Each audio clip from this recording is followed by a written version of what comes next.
Welcome back to day 2 of the Youth Career and College Excellence Summit. I am your host for today's event. I am Dr. Christy Murray, and I am so happy to see many of you back from yesterday. So stand by. I am going to bring Miss Karen Taylor to the stage. She is a 3-year licensed real estate professional here in the state of Virginia. She currently resides in the Northern Virginia area. She is joining us today to talk about financial planning and how, yes, you as young adults can still position yourselves for the future. Get it? The future to buy real estate. So it's all about financial planning. How do you set yourselves up today for things that you may want in the future? So, Miss Karen, I will give you the opportunity to introduce yourself further while I pull up your slides. Okay. Hi, everybody. How are you doing today? It's my pleasure to be here. Thank you, Dr. Christie, for having me. This summit has been wonderful. I've been watching some of the from yesterday till today, so this is really good. So thank you for having everybody on. So my name is Karen Taylor, and I'm a licensed Virginia realtor. I have been a realtor for 3 years and have really been enjoying it. So before I came into real estate, I was a special education teacher for 20 years. So I taught elementary school, I taught middle school, and then the virtual learning happened, pandemic in 2020. I know you all probably remember those great times that we had, and it got to be a lot because it was a lot of online. But then I was teaching students that had ADHD, students with autism, students with behavior issues, and like I said, I love teaching. It was very challenging but rewarding at the same time. But with virtual learning, it made it a little bit more difficult. So I decided to go in a different direction. So I decided to go into real estate. I have 3 kids myself. I have a 28-year-old, a 22-year-old, and a 19-year-old. And they're all, my oldest has already graduated from college. My 22-year-old son is at VCU right now. And then my daughter, Talia, she was actually on yesterday. She's at Nova. And it's going to be transferring next fall. So yeah, I'm a wife, mother. I have a dog, Sunny. and I also came into real estate because my father actually was in the Army. So growing up as a military brat, as you can say, I saw what it was like to move around every 2 years. I saw, how important it is, when you're moving around to know the different areas. And I wanted to help people, they don't have to be military families, but I do help military families, but also people with first-time home buyers that want to go into buying a home, which is really important. And we're going to go into that in a few minutes about how it's important when you do decide to buy a home one day, or if you just want to go into real estate as a career, the importance of the financial stability when it comes along with debt and how to set yourselves up for that in the future. And other than that, I've had clients on the selling side. They're selling their homes. I've had clients on the buying side. I've done rentals. And I just have been really enjoying helping people to achieve their goals of the home journey. So we're going to go into a little bit of the building credit and the process. Thank you, Dr. Murray. So the first thing is building credit. So when you're thinking about buying a home, which I know all of you will eventually get to that point where you want to buy a home, and it's important because it's a great investment. It's going to be one of the biggest purchases that you ever make. But before you get to that point, you have to establish good habits, and it's important to start good habits at the age you are now, such as paying bills on time. And I know some of you are in college, so you're not really paying your own bills right now, but some of you are working while you're going to college. So I know all of you have a cell phone and maybe a small credit card, but it's important to stay on top of that and to make sure the credit card is to pay that each month so it doesn't continue to accrue a balance. Because when you have a credit card, and a lot of the credit cards will have like a 22% interest rate on it. So you're buying something, but then you're buying it over and over again if you're not able to pay it off because you're paying that interest. And I know you probably have heard about that. And when you've taken economics, how, interest rates go up, and that can really hurt you when you are trying to pay something off.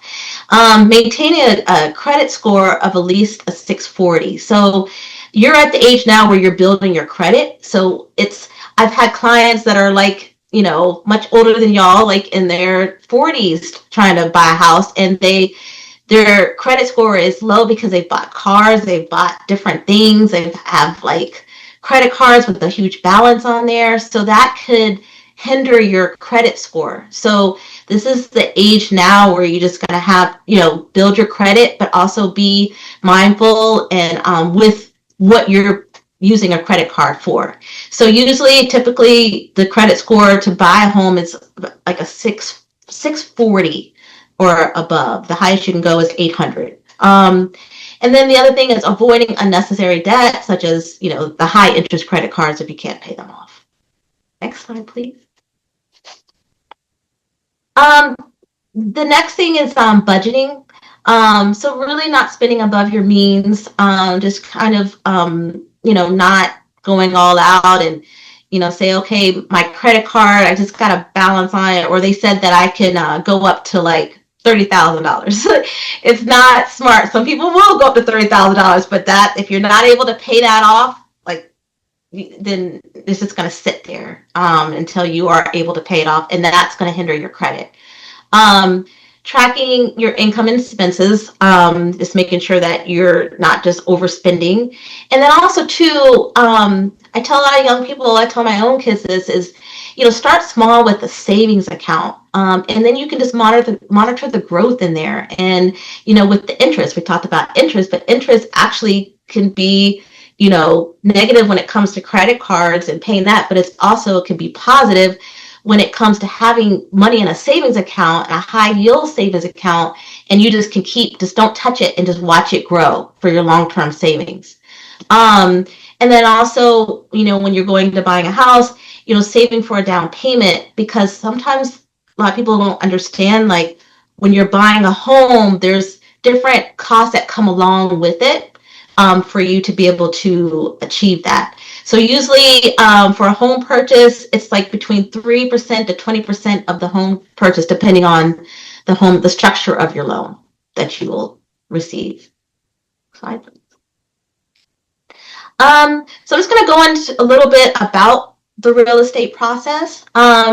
So when you're getting to the point where you want to buy a home, the first step is to contact a local realtor to inform him or her of your home needs and when you would like to purchase. So sometimes people will contact me and they'll say, okay, I want to start 2 years from now or 3 years from now. What do I need to do? So what I'll do is I'll say, you can contact a loan officer and I'll, make a suggestion on some that are really good local loan officers that can kind of help you to understand what you need to do to build your credit. They'll look at all of your, they might have you send, what your income is and all that information. And then they'll determine your income, debt to income ratio, and determine like what you need to do so you can qualify to buy a home.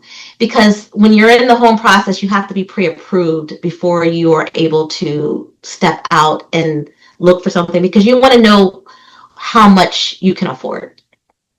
And also, too, the loan officer will look into programs. If you're a first-time home buyer, look into programs that will help you. Sometimes they'll help you with your down payment, helping with closing costs, and that will help you to be able to save some of that money that you have.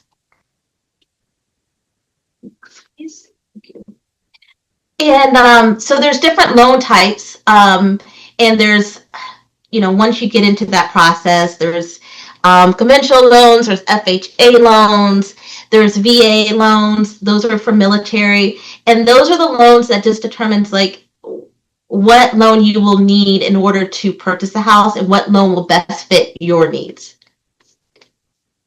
And then the loan officer will determine the best loan based off of several factors, like we said, to such as credit score. I have a typo there. I'm a teacher and I can't believe I have a typo. Debt to income ratio and income. And like we said, the down payment is usually up to 20% of the home price. So, um, so after you have contacted the loan officer and you work with the realtor, they will give you all of the like cost analysis sheet, what you have, what your buying power is, what you can afford. They'll tell you what your monthly payment will be, and that will include your mortgage, your taxes, your insurance, and HOA and condo fees. Sometimes condo fees can be really high, so they have to factor that into your payment each month.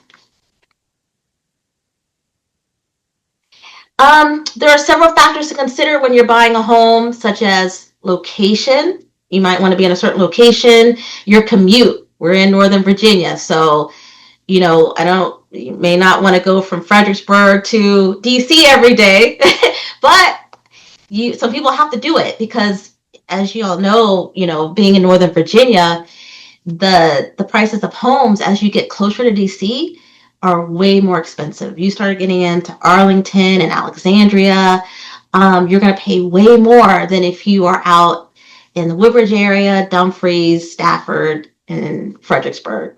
But like I said, it's just some sacrifices that are going to be made because then you have to sit in traffic going to DC every day, or if you work in Alexandria or Arlington or wherever you work. So those are factors. And schools, some people want to be in a certain school district. And neighborhood amenities, they want to make sure that there's pools, there's things available for the kids, and fun activities.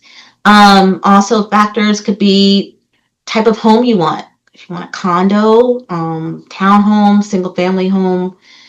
And then also there's wish lists, backyard. If you want to say, I want a home with the backyard, I want a home with the garage, I want a home with basement, number of the bedrooms is important, and bathrooms to meet your needs. Sometimes I have clients that will say they want all that, but they want it for, a lot less than what it would cost to have all that in a certain area. So sometimes they may have to sacrifice some of that stuff too, depending on their needs.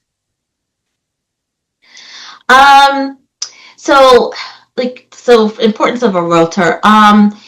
So some people say that, oh, I can probably do this on my own. I can look for my own home. I can go on to Zillow and look. But having a real estate agent or realtor is important because, like I was saying before, this is one of the biggest investments and purchases that you will ever make. So you want to make sure you have someone that's knowledgeable, professional, and walking beside you and guiding you on this journey, because it's a lot to entail, but to not be discouraged. It can be overwhelming, but at the end of the day, it will be, the best thing for you if you want to go into home ownership, because it's wealth, it's generational wealth that's gonna, you can have, and you have more flexibility. You're not paying just rent. Like actually paying a mortgage will help you to be able to set yourself up for, an investment that can help you in the future. And also too, with the realtor, they help negotiate for you. They talk to other real estate agents on your behalf, and they just protect you, with the whole process. And in a competitive market, there may be multiple offers on homes and bidding wars and stuff like that. We're at the time right now where the interest rates are a little bit higher. So back in 2020, you probably don't remember this, but the housing market was booming because the interest rates were like 2%, 2.5%, 3%. So people were really trying to buy homes then because the interest rates were so, you said, remember, we're so low. But unfortunately, we probably won't see that anymore ever again. You never know, but right now, where it is typical for a normal kind of interest rate. So, and that's the other thing too. A lot of people who have the 2%, 2.5%, 3%, they're not leaving because they don't want to get up on that low interest rate to go to a higher interest rate. So a lot of people they may want to move, but they're just not going to unless they have to for military, military families, or got a job in, California somewhere they have to move. But everyone's just kind of sticking to what they have and just, knowing they can just pay down their principal. Um, so yeah, next slide, please. Um, and then when you are going through the process, there is a real estate team. Okay, so this team consists of the realtor. It consists of the loan officer, the home inspector, the pest inspections. There's an appraisal that has to happen, and all of that comes together to get, because the goal is to get to the closing table and for you to close on your home, your dream home. But there's a lot of things that go into it. But as the team, we work together. And usually, if you find a house that you want, you're like, hey, this is my house. I want to put an offer in on it. Usually, within 30 days, we can get to the closing table, and then it will be your house. But there's a lot of things that go along with that, because there's a lot of timelines that have to happen. Inspections, like I said, home inspection is important to make sure the home that you're getting um, is okay. You'll have inspector come in, and then if there's something wrong with the house, and that's when we say, okay, we need to work with the seller to make sure that you're not going to get a house that has a lot of problems once you move in. So, right. And the final phase of the process, so all the contingencies are met, financial, all of the documents that were put in, everything is good to go. The home inspection, everything is good with that. Sometimes if they find something wrong in the home, the seller will say, you know what, I'm just going to give you the money and for you to go and do what you need to do to fix the issues. Or we say you have to fix it, and then we come back and we do another inspection to make sure that everything is good. And then an appraisal. So sometimes, with the home process, a real estate agent may list the home for way more than what it should be. And so the appraisal is important because it shows what the market should be. So if an appraisal comes out a lot less than what it's showing on the market, then as a real estate agent or real estate agent, realtor, it's the same thing. I use them both ways because some people are real estate agents and some people are realtors. Realtors they have to follow the guidelines for ethical practices, and real estate agents, they do too, but you with the realtor, you are a part of an association that you adhere to the rules and the laws of that. So appraisal, if something comes back a lot less than what the agent is putting on the market, then we have to come back together and figure out, we might have to lower the price of the house to meet that appraisal. And then the last important thing is that at the final phase of the process, because you're going through a whole process of a home loan, because you're trying to get a home loan to purchase a house, we tell people, the loan officer will say that over and over again, to not open anything new, no credit cards, no large purchases, don't buy a fancy car, because what could happen at the very final hour if that happens and they go and do that final check and they see that you went out and bought a Lamborghini and you're about to close on a house, and everything will fall apart. They're like, we can't, because now you have this payment, you're trying to get a home loan, and if that does happen, there's nothing we can do. I mean, we can try, but the person who was selling the house can actually sue for non-performance, because it's like, well, you said you're going to buy this house, but now you went out and bought a car, and now we have to stop the whole process. So I tell all my clients, just make sure that once you sign on that for the documents, then you can do what you want, but before then, don't do any large purchases. Next slide, please. So this is my contact information. It will probably be part of the slides too, Dr. Murray or Dr. Christie. If you ever have any questions, or if you, one day when y'all are decide to buy a house, you can reach out to me. I would love to help you. Or your family or whatever. But this is my contact information. I work. So the name of my firm is Pearson Smith Realty. So that's where I operate under. And so yeah, I'll be happy to help you. Um, and I guess the next is if you had any questions. I know I was talking a lot about the real estate process, but I think the biggest takeaway for me, because I know you're right now or in college, so you're not ready to go and jump in to buy a house, um, but is to just make sure that you monitor what you're spending, and just making sure that your credit, you're not spending a lot of money on things or have these high credit cards, and just to save, even if if you get money from working, just save a little bit into an account and just kind of watch it grow, because that can help you in the future too, just having money in your pocket, in a savings account. So now we're here for questions if you have any questions. Any questions for Miss Karen? I thought this was excellent. I know it seems like, Yes. wait a minute, I'm trying to get to college or get through college. Why are we talking about it now? Because Dr. Christie really loves it when I always tell students to stay ready so you don't have to get ready. So the more you understand about the basics of the process, when you are ready, you're like, you know what? I remember some basic things like I'm already in this process. Don't go out and buy extra things while I'm trying to buy a home. Or one of the key takeaways that I took away is a few years before you think you're ready to buy. Let's say you graduate from college, you get your first great job, you decide you want to buy a condo, townhome, or a home. Then the first thing you should do, and Miss Karen, let me know what you would advise for young adults, is to reach out to a real estate professional or realtor and find out, hey, here's where I am in 1 to 2 years. This is what I'd like to do. When's a good time to start that initial conversation?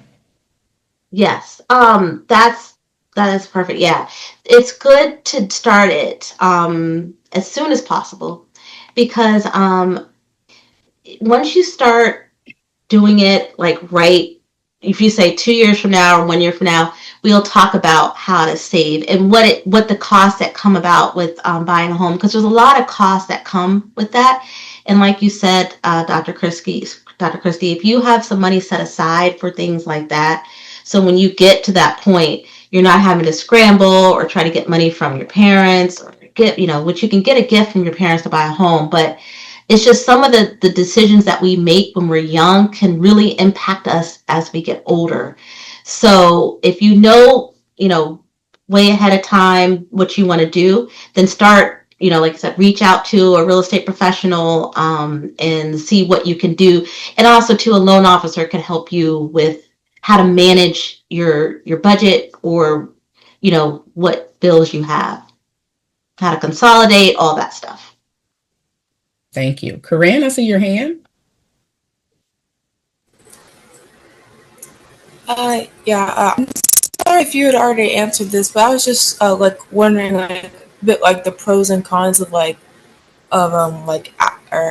getting a realtor or real estate agent to help you with buying a house instead of like you said, just like going on Zillow and doing it yourself. Like, what are like the pros and advantages of like actually like asking for that? Yeah, great question.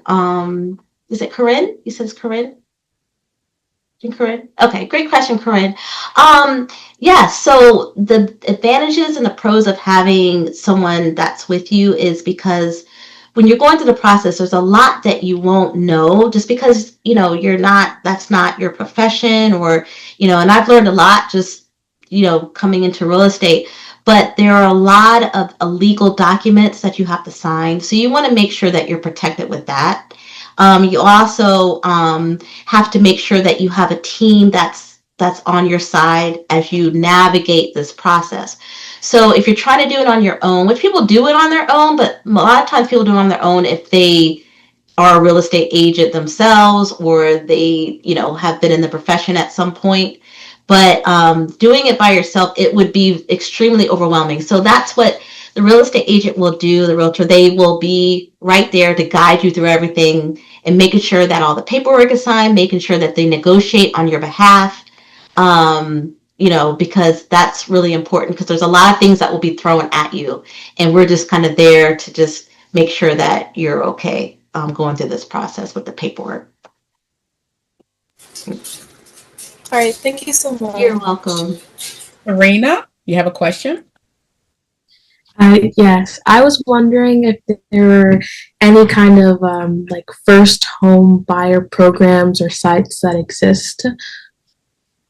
So yes, so there are, but what we usually do. So I've hosted a first time home buyer seminar, and I want to start doing those some more, because I think it's very, very helpful, especially with the young people as y'all self, and just understanding what it looks like. And also too, the loan officers. Sometimes I'll team up with a loan officer to kind of go over some of the first time home buyers programs that they have, because they have several, just depending on your situation. So yeah, so that's something that I would love to speak more about, and how to get people in those programs, and just talk about what you can do to get into those kind of programs. Thank you. You're welcome. Oh, I have a question for you, Miss Karen, and this will probably be our final question of the segment. If someone was interested in, being a realtor or a real estate agent, for example, what generally does that consist of? And can you do that and work a 9 to 5? I know some people who do it part-time, but what are the requirements? Okay, so yes, so in order to be an agent, real estate agent, realtor, you have to be 18. And what you would do is you would go to a class. So there's different classes. There's a Mosley class. It's a real estate class. So you go to the class for a whole week. Sometimes it's 2 weeks, and they help you, because there's a real estate exam that you take. So if you're in Virginia, so I'm licensed in Virginia. There's a license exam for Virginia that you take, and then if you pass that, then you will then apply for your license, and then you have to pay your fees and to get your license. You don't have to have majored in business or marketing or anything. I mean, that's good if you know that's the route you want to take. You can have any major. You could be a part-time, or you can be a full-time. Part-time, there's a lot of people who do it part-time. It sometimes can be difficult to juggle that, because you're taking people on home tours. You're doing a lot with that. Depends on how busy you are, and some people start off part-time and then they go to full-time. I came over full-time to do it, but you can work a 9 to 5 and do this part-time on the side. It just depends on your lifestyle and what kind of maybe full-time job you have. But with real estate, it's one of those things where it's not a constant salary. So it may be difficult to, some people just say, I'm just going to quit my job and do real estate. It may not be that easy to do. So sometimes you can just ease into it and then build your clientele that way. Thank you for sharing the idealistic side and the realistic side of it, because I think both are very helpful to know. Yes. Miss Leilani, do you have another question? Hi, mine's a little bit quick, but my question is regarding, do you have any tips or classes that you think young adults should take if they want to be interested in not necessarily getting into real estate, but getting into having multiple properties as multiple streams of income? And do you recommend taking certain classes or whatnot? And which types of classes do you recommend, if so? Thank you. You're welcome. Yeah, so I recommend taking the business classes. A lot of times we'll touch on that. The marketing. You could, if you were really interested, they do you have to pay a little bit for it, but an online real estate class, just to kind of see what it entails, and then to see if that's something you want to do. But a lot of times now the colleges are having the real estate stuff kind of come under the business classes, and I'm not sure, but that's a good. I have to look into that, because some colleges may offer just a business/real estate class that you take as part of a major, or it can be an elective or something for that. But that's a good question about different classes. But usually it's usually under business. But if you wanted to, look online or something for a real estate class, this kind of shows you what what it entails. Thank you. You're welcome. Excellent. Well, let's give Miss Karen a round of applause and a big thank you. You're welcome. This was very timely. As we have young adults that are in high school transitioning to college and college currently, or even post college. I want to make sure as we talk about our futures, we talk about home ownership. We talk about building legacies and having a financial legacy as a part of that footprint. And so this is very timely. So thank you, Miss Karen, for sharing your insights with us today. I'm seeing a lot of thank yous, great information shared in the chat. Now, Miss Karen, are you licensed in just Virginia or the DMV area? Yes, ma'am. I'm just licensed in Virginia now. I do want to eventually get my Maryland license and then maybe my DC license, and I do all of Northern Virginia. I do Fredericksburg, all down there. So yes, just Virginia for now. Fantastic. So if you are in Virginia or you're a parent and you're in Virginia and you are making moves or thinking about making moves, keep Miss Karen Taylor in mind for your real estate needs. I'm putting Thank you. And this plug in here for you. Thank you everyone for your time. I appreciate it. Thank you.